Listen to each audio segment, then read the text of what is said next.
Break के बाद एक बार फिर से स्वागत है आप सभी का और इसी के साथ ही एक बार फिर से नजर डाल लेते हैं आज की सुर्खियों पर। हेडलाइंस पावर्ड बाय के न्यूज साप्ताहिक समाचार पत्र जो रखे आपको आगे। को स्पॉन्सर्ड बाय स्वर्ण आभा ज्वेलर्स जो दे 100% शुद्धता की गारंटी और ब्लूमिंग वैली जो आपके अपनों तक पहुंचाए आपका प्यार। मंडी में वीरवार रात करीब 10 बजे मचा आग का तांडव। आग में 35 चूल्हियां जलकर राख, 200 लोग हुए बेघर।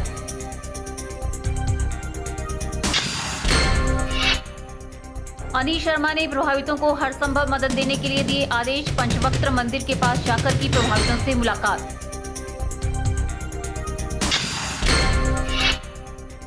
अंतर्राष्ट्रीय शिवरात्रि महोत्सव अंतिम जलेब के साथ हुआ संपन्न। राज्यपाल आचार्य देवव्रत ने की समापन समारोह की अध्यक्षता।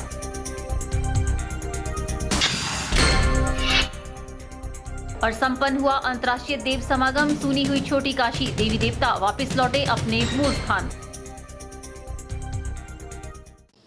केंद्र सरकार की जनविरोधी नीतियों का कड़ा विरोध करते हुए आम आदमी पार्टी मंडी इकाई ने पत्रकार वार्ता का आयोजन किया, जिसमें अहम मुद्दा एलपीजी में बढ़ी कीमतों का रहा। बता दें कि केंद्रीय कमेटी की तरफ से पूरे देश व जिला मुख्यालयों में इस मुद्दे को लेकर पत्रकार वार्ता करने का आह्वान किया गया था। शुक्रवार को आम आदमी पार्टी के पदाधिकारियों द्वारा एक पत्रकार वार्ता का आयोजन किया गया। केंद्रीय कमेटी की तरफ से पूरे देश व जिला मुख्यालयों में एलपीजी के दामों में की गई वृद्धि को लेकर पत्रकार वार्ता करने का आह्वान किया गया था। पत्रकारों से मुखातिब होते हुए पार्टी संयोजक लवन ठाकुर ने कहा कि केंद्र सरकार की जनविरोधी नीतियों से आज प्रदेश की जनता तंग आ चुकी है। एलपीजी की बड़ी कीमतों से आज आम आदमी पिस कर रह गया है। उन्होंने कहा कि केंद्र सरकार द्वारा एलपीजी के दामों में एकदम से वृद्धि करना आम जनता से सीधी लूट करना है। पेट्रोलियम प्रोडक्ट्स खासकर एलपीजी के जो दाम रातों रात बढ़ा दिए और अभी तो करीबन 80-88 रुपये इन्होंने बढ़ाए। इसको लेकर पूरे देश में आज के दिन हमने एक आंदोलन करने के लिए आह्वान किया है लोगों के अंदर कि ये जो सरकार मोदी जी की सरकार है, जो कि खुद महंगाई के मुद्दे पर उस वक्त की कांग्रेस पार्टी को कहती थी कि महंगाई हो गई। आज इस सरकार के अंदर आटा, चावल, तेल के दाम तो बढ़ ही गए, अब एलपीजी के दाम भी इन्होंने बढ़ा दिए हैं। उसके विरोध में आज हमने यहाँ पर एक प्रदर्शन के लिए लोगों का आह्वान किया है। उसी के बावजूद ये प्रेस कॉन्फ्रेंस भी की है और हम ये आह्वान करना चाहते हैं हिमाचल प्रदेश की जनता से कि जिस तरह का आंदोलन दिल्ली में हुआ है, पंजाब में हुआ है, पंजाब में 11 तारीख को हमारी सरकार बनने वाली है, गोवा में भी नतीजे बड़े अच्छे दिख रहे हैं हमारे को। वहीं उन्होंने कांग्रेस और भाजपा दोनों पार्टियों को आड़े हाथों लेते हुए कहा कि प्रदेश के मुख्यमंत्री बेरोजगारों को भत्ता देने की बात से पलट गए हैं। वहीं भाजपा नेता भी बड़े बड़े कारनामों में फंसते जा रहे हैं, जिन्हें सिर्फ औपचारिकताएं पूर्ण करने के लिए पार्टी से निकाला जा रहा है। कि जिस तरह की इनकी जो कांग्रेस और बीजेपी की मिली भक्ति से जो ये सारा ड्रामा हिमाचल प्रदेश में हो रहा है और इस प्रदेश में बेरोजगारी बढ़ रही है। खुद इनके आंकड़े बताते हैं कि 70 लाख की आबादी वाले प्रदेश में 11 लाख बेरोजगार हैं। और ये बार बार कहते थे, पिछली सरकार ने, कांग्रेस ने कहा कि मैं बेरोजगारी भत्ता दूंगा। अब राजा वीरभद्र जी कहते हैं अब तो मैं बेरोजगारी भत्ता नहीं दूंगा। मैंने तो ऐसा कभी कहा ही नहीं है। स्कूलों की हालत ख़राब है, कॉलेज की हालत ख़राब है, मेडिकल कॉलेज की घोषणाएं करते हैं, अभी तक वो बनते नहीं हैं। और अब हम सुनने में आ रहा है कि जो नेर चौक का मेडिकल कॉलेज है इसको प्राइवेटाइज किया जा रहा है। उसी तरह का चंबा के अंदर मेडिकल कॉलेज खोलने की बात की, उसको भी निजी हाथों में देने की बात कर रहे हैं। तो हिमाचल को एक तरह से साजिश के तहत ये बेचने की फिराक में है। इस मौके पर जिला मंडी के जोनल प्रभारी संजीव शर्मा व वीरेंद्र ठाकुर, जोनल इंचार्ज मंडी प्रमोद ठाकुर, श्याम सुंदर भी मौजूद रहे। कैमरा पर्सन युगल के साथ ब्यूरो रिपोर्ट के चैनल मंडी। अगर कोई आपको कहे कि चावल के दानों से देवता अपना संदेश देते हैं, तो क्या आप इसे मानेंगे? हो सकता है अधिकतर लोग इस बात से इत्तेफाक नहीं रखते हो, लेकिन देवभूमि हिमाचल के लोगों के चावल के दाने ही देवता का संदेश प्राप्त करने का माध्यम है। जानिए किस प्रकार से देवता करते हैं चावल के दानों से देववाणी।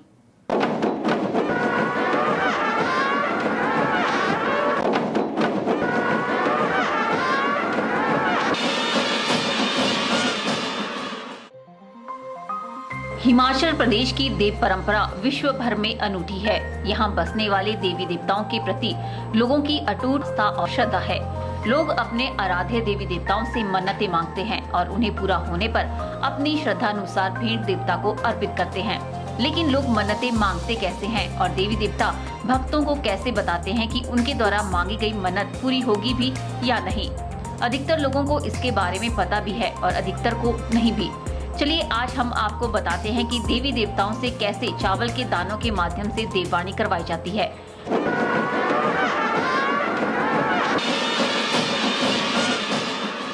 भक्त अपने आराध्य देवी देवता के पास नतमस्तक होते हैं और उपरांत इसके अपने मन में कोई भी मन्नत मांगते हैं। यह मन्नत अपनी सुख समृद्धि, खुशहाली या अन्य किसी कार्य को लेकर होती है।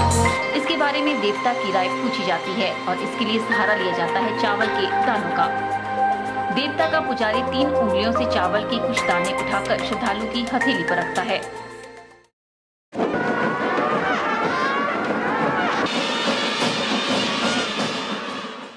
अगर 3, 5, 7 या 9 दाने आए तो समझिए देवता ने अपनी सहमति जता दी है और काम जरूर होगा। अगर 2, 4, 6 या 8 आए तो समझा जाता है कि देवता अनुमति नहीं दे रहा है। चावल के दानों के साथ अगर फूल आ जाए तो उनकी गणना नहीं की जाती। ये ऐसा है कि 3, 4, 5 अगर दाने आते हैं तो देवता जी मान जाते हैं। अगर 4, 6 और 8 आए तो इसका मतलब है कि देवता मान्य नहीं रखते हैं। कोई भी हमने कोई बात सोची होती है मन में, वो पूरी हो जाती है अगर 3, 4, 5 दाने आए तो।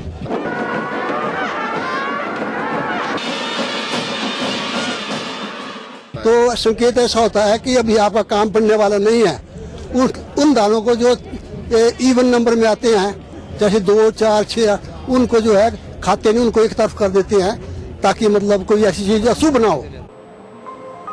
वहीं अगर पुजारियों द्वारा दिए जाने वाले इन दानों की बात करें तो इन्हें कभी भी गिनकर नहीं दिया जाता। पुजारी 3 उंगलियों से चावल के दाने उठाते हैं और श्रद्धालु की हथेली पर रख देते हैं।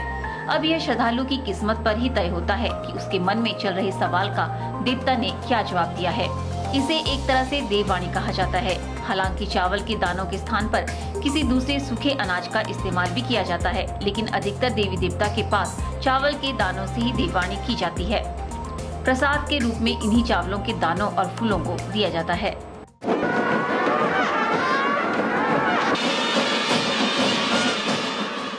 नहीं, ऐसा कुछ नहीं लगता है। हम तो देते हैं, उसको कितने आएंगे वो तो फिर उसके ऊपर है, देवता कितने दे रहा है उसको।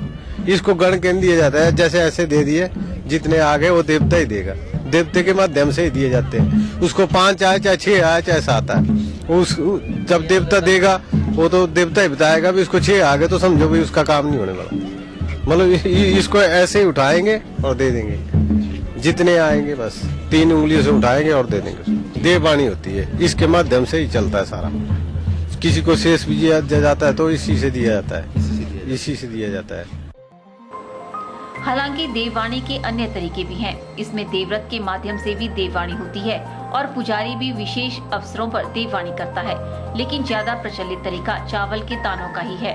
देवता का मंदिर हो या देवता कहीं बाहर का हो, उसके पुजारी के पास चावल के दाने और फूल जरूर होंगे, क्योंकि इसे ही देववाणी का माध्यम और प्रसाद माना जाता है। ब्यूरो रिपोर्ट, के चैनल, मंडी।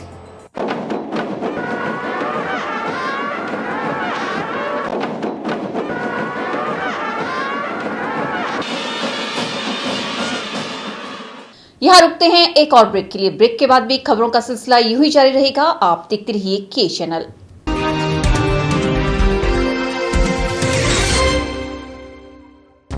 गुप्ता शॉल एम्पोरियम, जहां आप पाएंगे बेहतरीन व उच्च क्वालिटी की शॉल की विस्तृत वैरायटी। यहां pure woollen Kullu shawl, Kashmiri shawl, angora shawl, cashmilon shawl, feather shawl, pashmina shawl के साथ ही शॉल की और भी बहुत सी वैरायटी उपलब्ध है।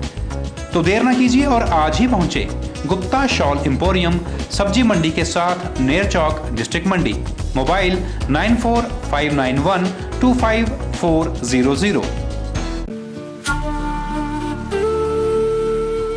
रतन ज्वेलर्स, ज्वेलरी की दुनिया में एक विश्वसनीय नाम। मंडी और सुंदरनगर की तर्ज पर अब नेर चौक में भी रतन ज्वेलर्स लेकर आया है अत्याधुनिक आधुनिक आभूषणों का भंडार। यहाँ पर राशि के असली रतन तसल्ली बख्श मिलते हैं। इसके साथ ही diamond jewellery, gold jewellery hallmark के साथ मिलती है। यहाँ पर आपको मिलते हैं खुद द्वारा तैयार किए गए संपूर्ण गुणवत्ता वाले आभूषण। रतन ज्वेलर्स द्वारा पूरी विश्वसनीयता के साथ बनाए जाते हैं स्थानीय व हिमाचली आभूषण। साथ ही यहाँ ब्रांडेड ज्वेलरी भी उपलब्ध है। आभूषणों से संबंधी अधिक जानकारी और बेहतर खरीदारी के लिए आज ही संपर्क करें। रतन ज्वेलर्स, नियर सब्जी मंडी, निरचौक। Sachdeva college Mandi Paddal coaching centre में army GD clerk, army technical, army nursing assistant, army tradesman, army DSP की कोचिंग स्टार्ट हो गई है। इसके साथ ही shortcut coaching methodology for GK, Hindi, maths, English and general science, topic wise test और मॉक टेस्ट की तैयारी भी करवाई जाती है। तो सुनहरी भविष्य के लिए आज ही संपर्क करें। सचदेवा कॉलेज मंडी, हिमाचल प्रदेश।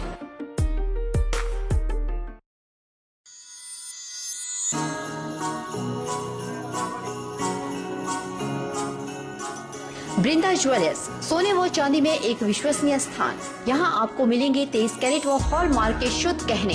बृंदा ज्वेलर्स में आप सोने व चांदी के उच्च गुणवत्ता के आभूषण एक से बढ़कर एक डिजाइन में खरीद सकते हैं, वो भी उचित रेंज में। हमारे यहाँ ग्राहकों का विशेष ख्याल रखा जाता है। बृंदा ज्वेलर्स शोरूम में आपको मिलेंगे फैंसी सेट, कानों के झुमके, बालियां, अंगूठियां, नग, चूड़ियां इत्यादि, वो भी अलग ही अंदाज में। हमारे यहाँ लैब से टेस्टेड ग्रहों से जुड़ी राशि के नग भी उपलब्ध है। बृंदा ज्वेलर्स में आपको विवाह, शादी व त्योहारों पर भी विशेष छूट दी जाती है। तो देर मत कीजिए, आज ही पहुँचे बृंदा ज्वेलर्स, सोने व चांदी में एक विश्वसनीय स्थान। संपर्क 2/11 लाल भवन बिल्डिंग, सिरी बाजार मंडी, हिमाचल प्रदेश।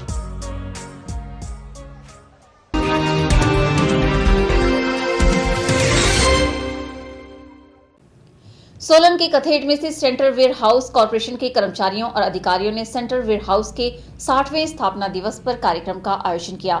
इस कार्यक्रम की अध्यक्षता भारतीय खाद्य निगम के प्रभारी योगेश कुमार ने की। बता दें कि सेंट्रल वेयर हाउस की स्थापना 2 मार्च 1957 को हुई थी और जुलाई 1957 में इस इकाई ने देश में काम करना आरंभ किया था। इस मौके पर सेंट्रल वेयर हाउस सोलन के प्रबंधक अनिल सूद ने सभी को स्थापना दिवस की शुभकामनाएं देते हुए उपस्थित लोगों को सेंट्रल वेयर हाउस कॉर्पोरेशन के इतिहास के बारे में जानकारी दी। मीडिया से बात करते हुए सेंट्रल वेयर हाउस सोलन के प्रबंधक अनिल सूद ने कहा कि पूरे देश में 18 क्षेत्रीय कार्यालय कार्यरत है, जिनकी भंडारण क्षमता 114.96 लाख मीट्रिक टन है। इन सभी वेयर हाउस की उपयोगिता 84% है। उन्होंने बताया कि देश में 475 वेयर हाउस संचालित हैं, जबकि हिमाचल प्रदेश में 3 सेंट्रल वेयर हाउस संचालित हैं। सेंट्रल वेयरहाउसिंग कॉर्पोरेशन केंद्रीय भंडारण 1957 में अपनी स्थापना से ही लगातार लाभांश का भुगतान करने वाला सार्वजनिक क्षेत्र का उपक्रम रहा है। केंद्रीय भंडारण पीडीएस कार्य में अपनी महत्वपूर्ण भूमिका निभा रहा है। निगम किसान भाइयों के गांव-गांव जाकर अनाज को भंडारण कैसे सुरक्षित रखा जा सकता है, उन्हें प्रशिक्षण भी देता है। गौरतलब है कि सुरक्षा की दृष्टि से वेयर हाउस में कोई उपकरण नहीं लगाए गए हैं। लाखों रुपए की खाद्य सामग्री भगवान भरोसे है। अब जब इस बारे में मीडिया ने प्रश्न किया तो प्रबंधक अनिल सूद ने इस बारे में पत्राचार कर उपकरण लगवाने की बात कही है। ब्यूरो रिपोर्ट के चैनल सोलन। 7 दिनों तक जारी मंडी का अंतर्राष्ट्रीय शिवरात्रि महोत्सव संपन्न हो गया। शिवरात्रि महोत्सव संपन्न होने के साथ ही मंडी जिला का सबसे बड़ा देव समागम भी संपन्न हो गया। अंतर्राष्ट्रीय शिवरात्रि महोत्सव में शरीक हुए देवी देवता शुक्रवार को अपने अपने मूल स्थान वापस लौट गए। मंडी में देवी देवताओं से भरे नगर महोत्सव के अंतिम दिन बिल्कुल स्वर्ग सी अनुभूति का एहसास हो रहा था। देवी देवताओं को विदाई देते स्थानीय निवासी एक बार फिर अगले बरस की शिवरात्रि की राह देखने लग गए हैं।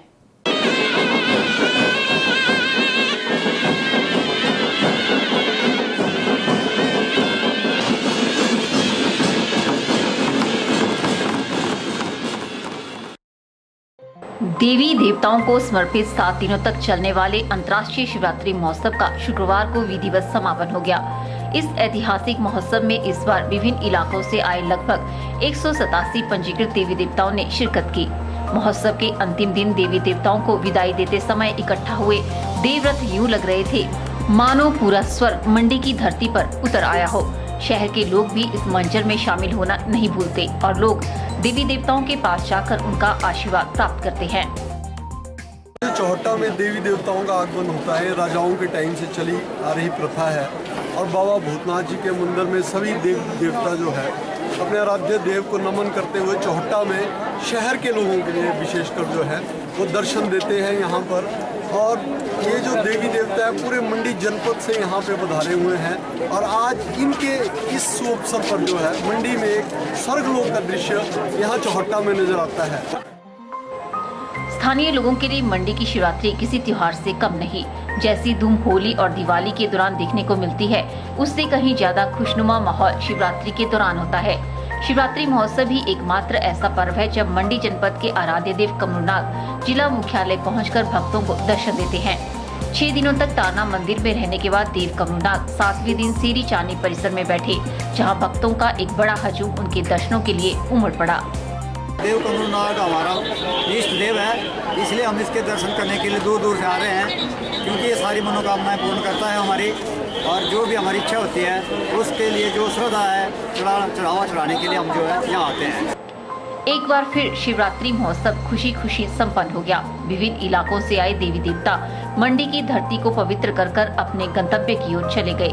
मंडी वासी अब अगली शिवरात्रि के इंतजार में हैं, जब एक बार फिर मंडी शहर में देवी देवताओं का जमावड़ा लगेगा और मंडी की फिजा में वाद्य यंत्रों की धुनें गूंजेंगी। कैमरा पर्सन युगल के साथ ब्यूरो रिपोर्ट के चैनल मंडी।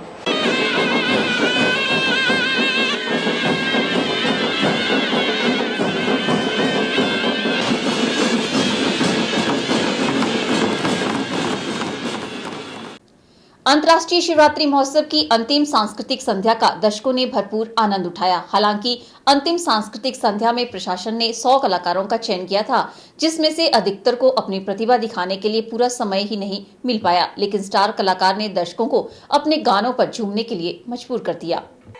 अंतिम सांस्कृतिक संध्या शाम 3 बजे शुरू हो गई और रात 10 बजे तक जारी रही। जिला और प्रदेश के विभिन्न स्थानों से आए कलाकारों ने अपनी प्रस्तुतियों के माध्यम से दर्शकों का भरपूर मनोरंजन किया।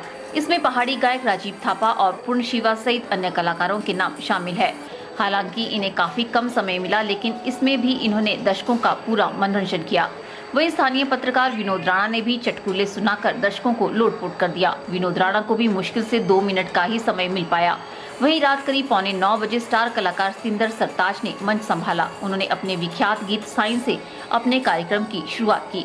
दर्शकों ने इस गाने का भरपूर आनंद उठाया। उसके बाद सरताज ने सज्जन राजी हो जावे और निक्की जही कुड़ी गीत गाकर दर्शकों को झूमने पर मजबूर कर दिया।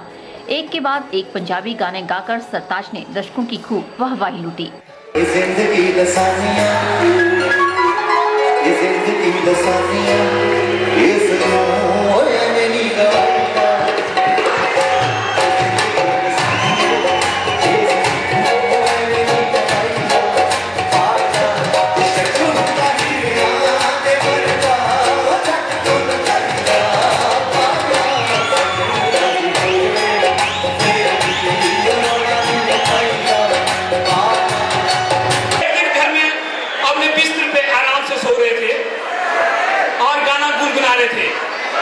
बीड़ी जलाइए जिगर में बड़ी आग।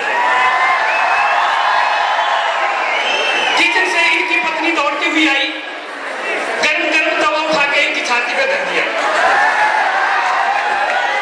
कहने लगी बड़ी आग है तो मैं 2 रोटी सेक लूं। धन्यवाद। वहीं अंतिम सांस्कृतिक संध्या में महामहिम राज्यपाल आचार्य देवव्रत ने बतौर मुख्य अतिथि शिरकत की। उनके साथ सांसद रामशु शर्मा और विधायक जयराम ठाकुर भी मौजूद रहे। जिला प्रशासन ने राज्यपाल और अन्य अतिथियों को शॉल, टोपी और स्मृति चिन्ह देकर सम्मानित किया।